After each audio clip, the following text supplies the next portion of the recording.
Salut à tous, hier avaient lieu les internationaux de France de partie d'échecs rapide aux Pyramides de Port-Marly.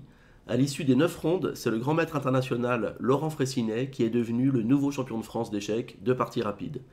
Laurent Fraissinet, âgé de 40 ans, a une carrière remarquable.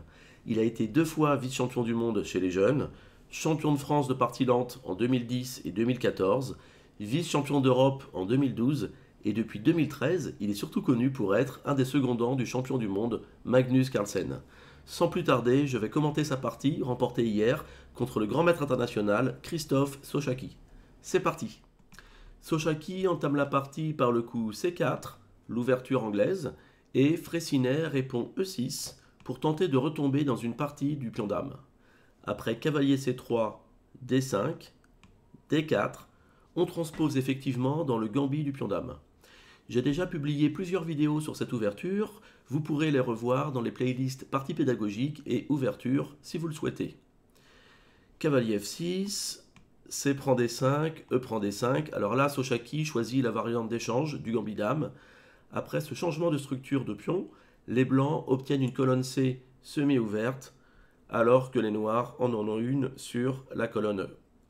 Fou G5, on se développe en clouant le cavalier, et on menace, au passage, fou prend cavalier, dame prend, cavalier prend D5.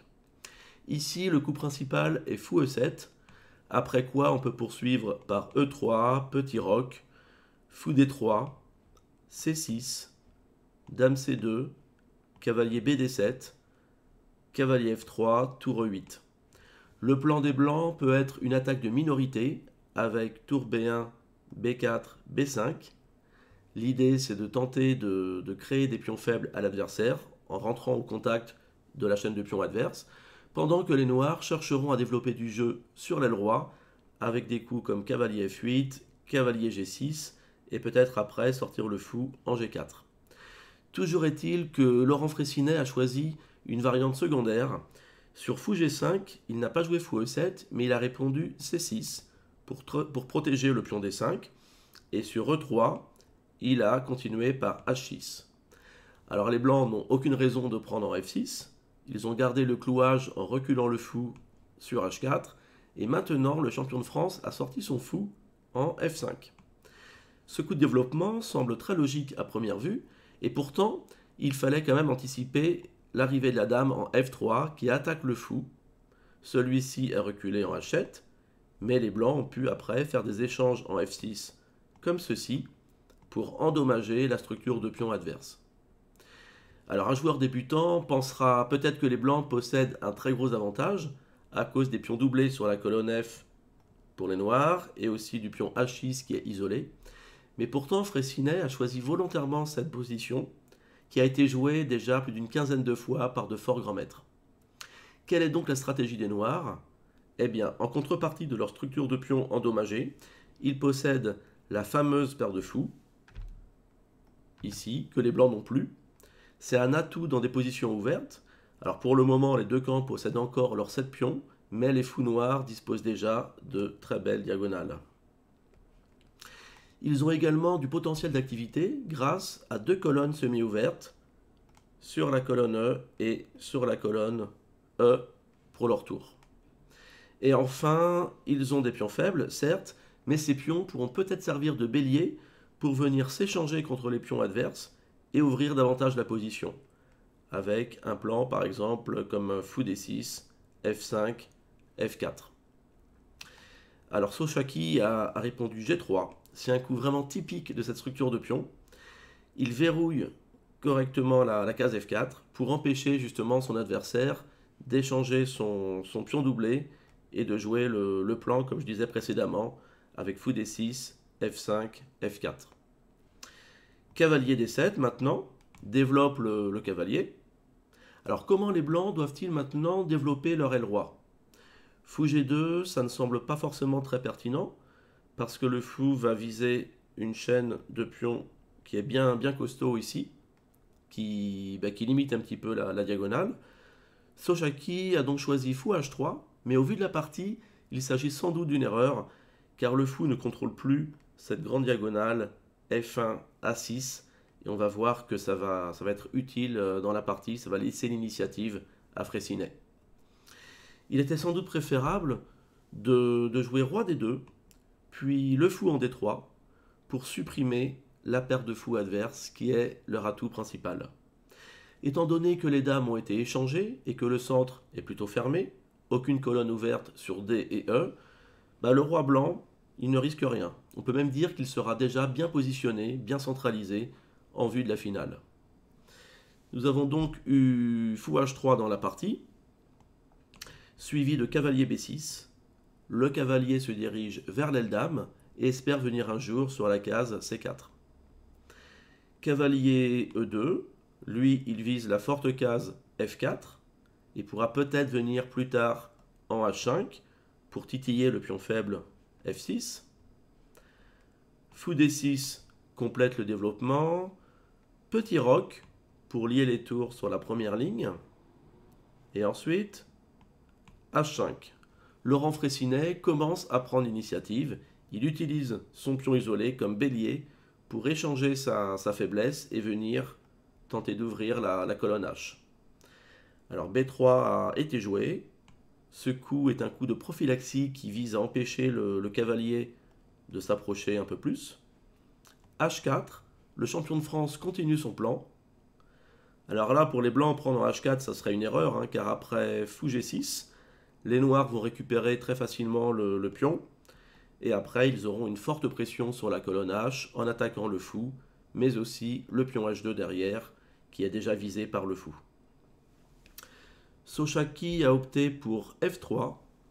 Il veut placer son roi en F2 pour pouvoir ramener sa tour en H1 si besoin, pour défendre sur la colonne si ça s'ouvre. Mais il veut aussi donner la possibilité de pousser E4 pour trouver du contre-jeu au centre. En fait, il suit un principe bien connu, attaque sur l'aile, réaction au centre. Roi F8, ça c'est un très bon coup de Laurent, pour ne pas laisser donc son roi au milieu en cas d'ouverture de la colonne E, mais aussi pour permettre dans certains cas à sa tour de venir s'activer sur cette colonne. Roi F2 a été joué, fou D3. Fou D3, ça libère la tour et ça menace carrément de prendre en G3 pour gagner ensuite le fou. Tour H1 pour protéger le fou justement en cas d'échange de pions. Et maintenant A5. On voit que le secondant de Magnus Carlsen ne laisse aucun répit à son adversaire. Il joue l'activité à fond. Et c'est bien normal, puisqu'il a une structure de pion endommagée, donc il n'a pas envie de jouer une finale avec très peu de pièces. Avec ce coup, il cherche à ouvrir également la colonne A pour profiter pleinement après de sa paire de fous.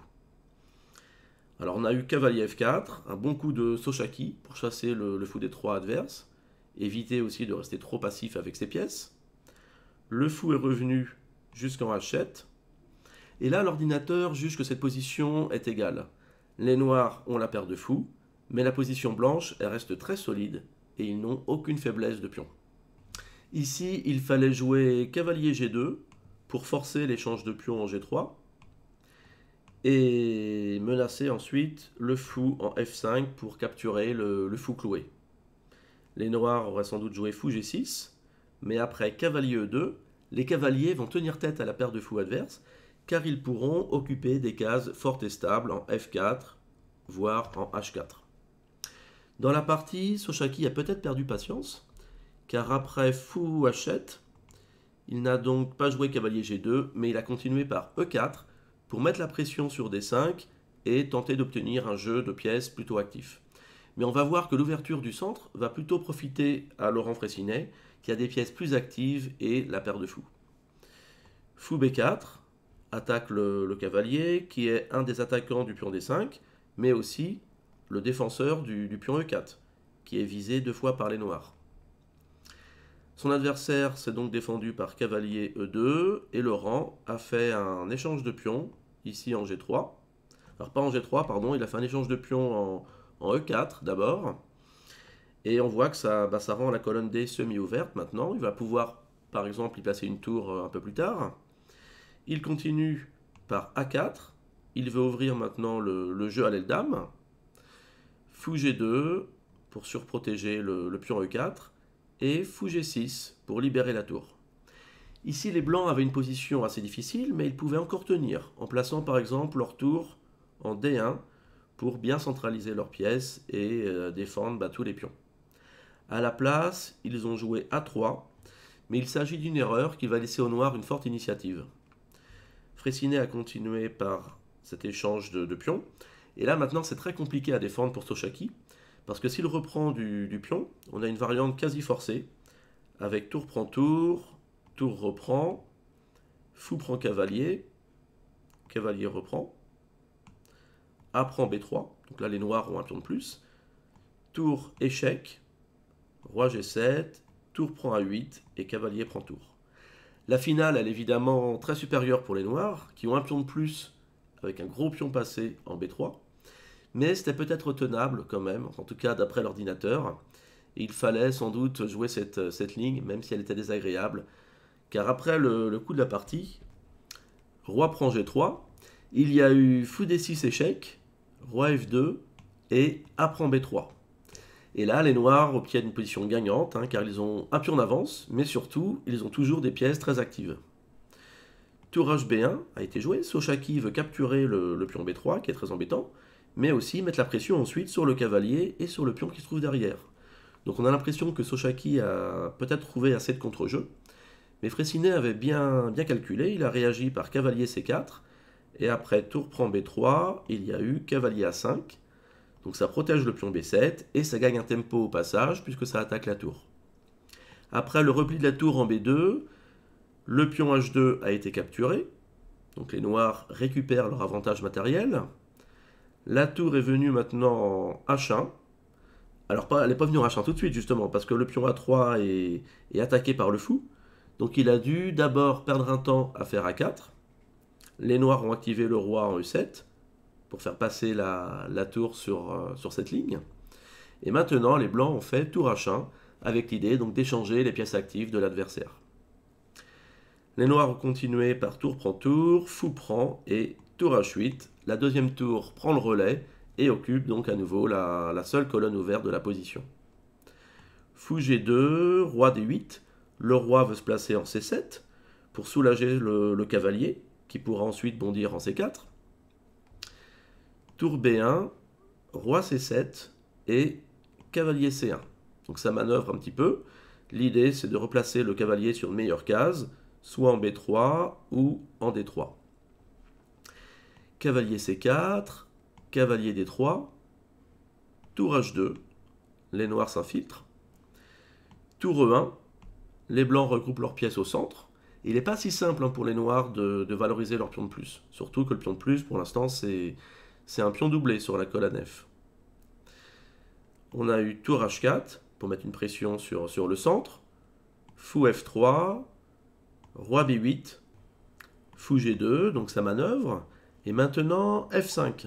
Freycinet a trouvé un beau moyen pour fragiliser le centre adverse. Et c'est pas facile maintenant pour son adversaire de répondre correctement, parce que s'il prend F5, le fou va reprendre, et les noirs obtiennent une finale techniquement gagnante. Ils ont un pion de plus, des pièces très actives, et le pion F est un pion passé qui pourrait être soutenu par ces pièces. Si les blancs tentent tour H1 pour échanger la tour active, c'est peut-être un peu plus solide, mais ça ne devrait pas suffire non plus, car on a tour prend tour, fou reprend, pion prend E4, fou prend, et F5, encore avec une finale gagnante pour les noirs, un pion de plus, et la paire de fous qui va pouvoir soutenir l'avancée du pion F. Alors, dans la partie, Sochaki a joué E5 pour tenter donc d'avoir l'avantage au centre, mais Freycinet a trouvé la ligne gagnante. Plutôt que de reculer son fou de manière passive, il a joué le fort coup tour prend pion. Donc ça contre-attaque le cavalier et ça a gagné un pion au passage.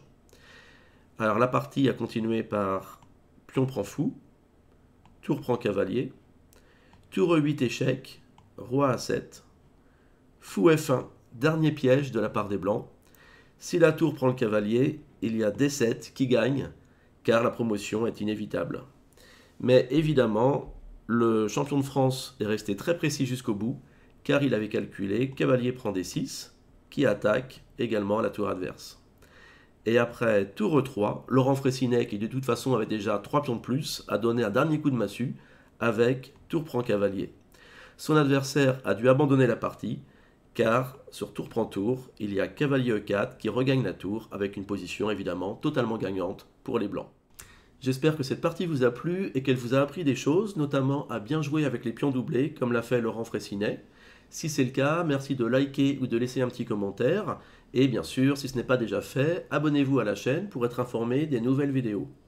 Enfin, si vous souhaitez revoir les plus belles parties de l'événement, ainsi que quelques photos, je vais vous mettre dans le descriptif de la vidéo un lien vers le site officiel. Je vous souhaite de belles parties et vous dis à très vite.